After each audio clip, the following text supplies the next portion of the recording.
please check the due date for your personal loss assignment. A personal loss is anything that creates a significant change in your life. It can be a death loss, but it can also be a non-death loss. As you'll note in the instructions for the assignment, it's important to realize that there is not a page length requirement for this assignment.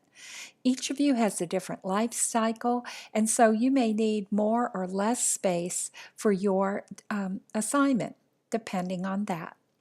Note that the extra length does not mean extra points. There are two parts of this assignment, but they can easily be combined. Part 1, use whichever process works the best for you.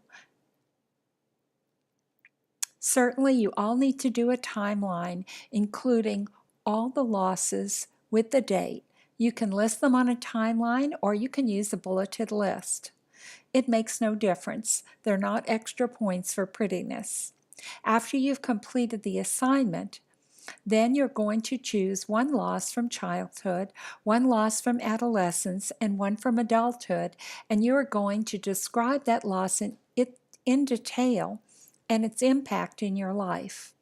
You want to look at what stage of life it occurred in and how that life stage impacted the loss for you.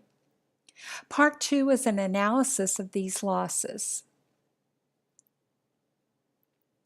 And as I said, you can combine these two into one section, or you can do Part 2 as a separate section. What you're going to do is look for scholarly articles. Be sure that you have looked at the orientation and read the material on what constitutes a scholarly article. Something from Time or Psychology Today or a website that you found are not considered scholarly unless they meet specific criteria. So be sure that you look into this before you cite material in your paper. You need to integrate the supporting material into your narrative about the loss. If there are losses in your life that are too new or painful to look at, you may choose other losses or contact me to do an alternative assignment, but please do not choose to do an alternative assignment without contacting me first. Your paper must be attached in either DocX, or PDF format. It's important that you realize that a lot of people lose points by not using correct APA citations, particularly APA capitalization. Use the link from the Western Library to help you get the most points possible in that section.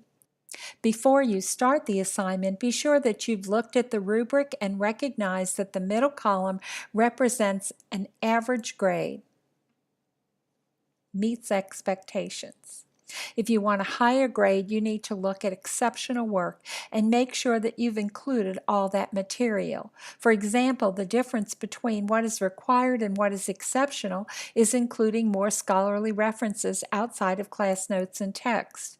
You can certainly lose points for not proofreading your assignment. If you have any questions, don't hesitate to contact me or post them in Q&A. You can email me at jmoor2@uwo.ca. Thanks.